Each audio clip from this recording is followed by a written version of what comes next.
Berarti cukup dengan 10 hari sudah balik modal kan. Itu adalah salah satu cara untuk passive income. Oke teman-teman ya, ini ada pertanyaan dari teman kita di TikTok ya. Ini dari Kak Tias, katanya mau tanya bang, bedanya hold token BNQ dan mining terus nyicil bakar BNQ nya. Kalau menurutku bakar juga akan dapatnya BNQ. Jadi apa bedanya kita hold token BNQ nya aja? Oke ya, kita coba mau jawab ya, biar teman-teman juga paham apa bedanya dan kenapa kita harus ikutan mining dan mana yang kira-kira lebih cuan tentunya seperti itu. Oke, tanpa berlama-lama langsung saja kita gas. Oke ya, tadi itu ada pertanyaan dari Kak Tias tadi, kenapa kita nggak ngehold aja, kok malah ikutan nambang kalau ujung-ujungnya juga sama-sama dapat token BNQ kayak gini kan. Oke, jadi sebenarnya pernyataan itu juga nggak salah sih, menurutku juga sah-sah saja buat teman-teman yang pingin cuman ngehold, artinya beli token BNQ kemudian didiamkan saja.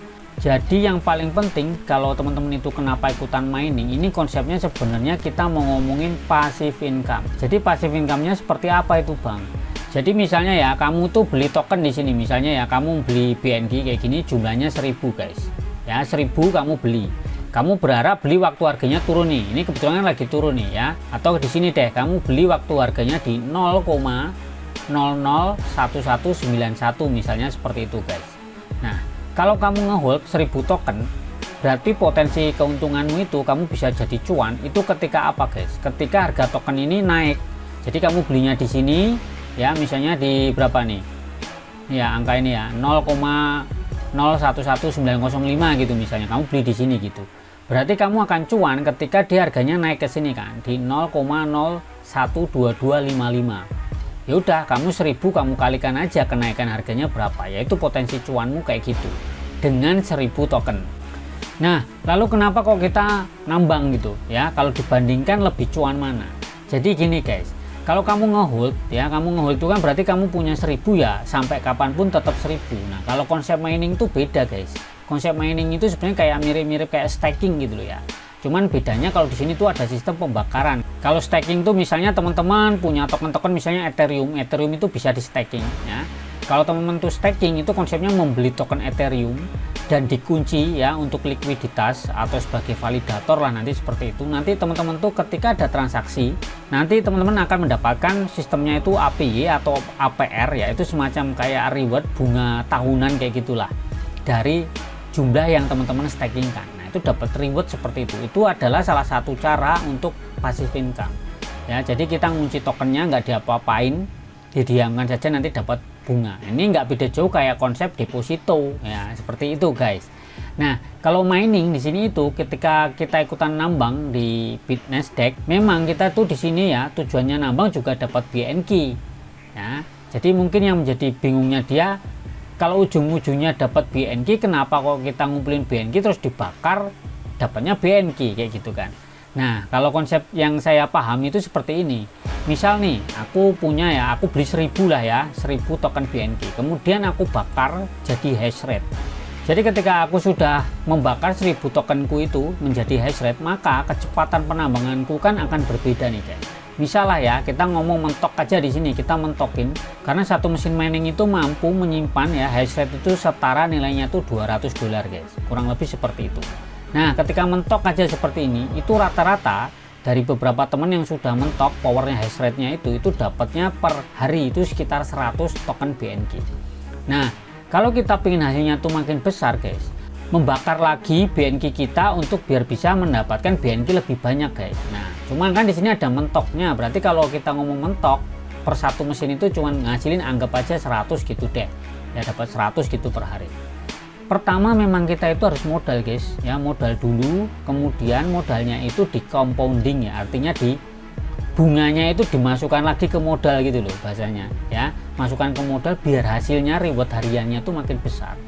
Nah memang fokus kita tuh pertama apa ya, udah kita ngebalikin modal dulu, misal modal $200 atau modalnya tadilah 1000 token BNQ yang kita bakar. Nah nanti kalau reward ini sudah mencapai, anggapnya ya misal kita per hari dapat 100 gitu misalnya ya, dengan modal 1000 gitu kan, berarti cukup dengan 10 hari sudah balik modal kan. berarti di hari ke-11 kalau kita dapat 100 lagi, berarti kan udah dapat cuan ya, sudah dapat cuan karena modalnya udah balik tuh, karena dengan 10 hari sudah balik modal. Ini contoh aja misal gitu kan.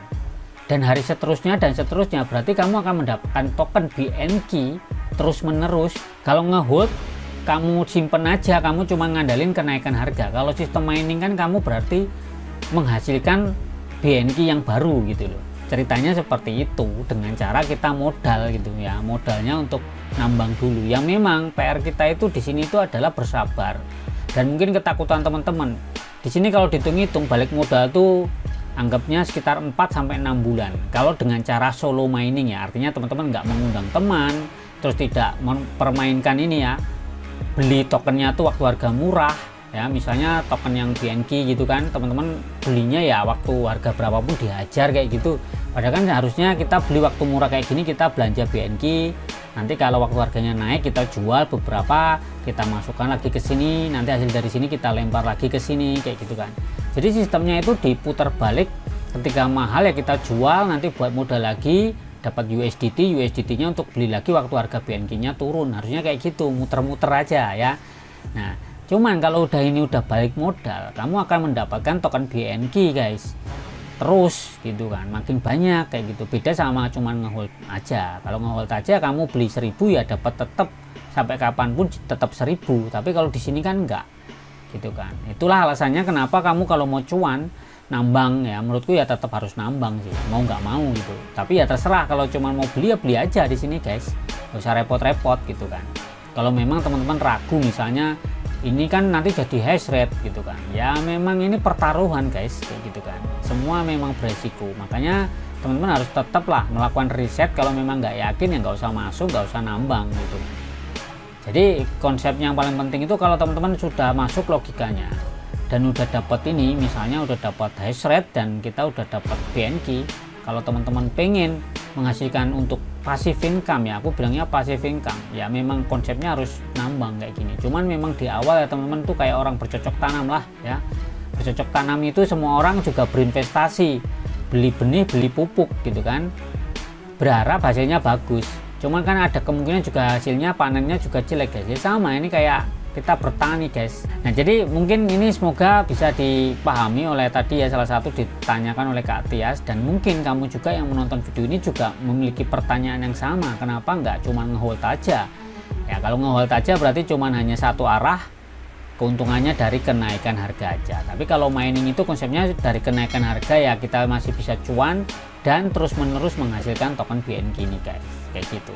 Oke teman-teman ya, kalau teman-teman suka silahkan like video ini dan pastikan teman-teman juga share video ini ke teman yang lain ya. Oke, selamat malam dan ciao.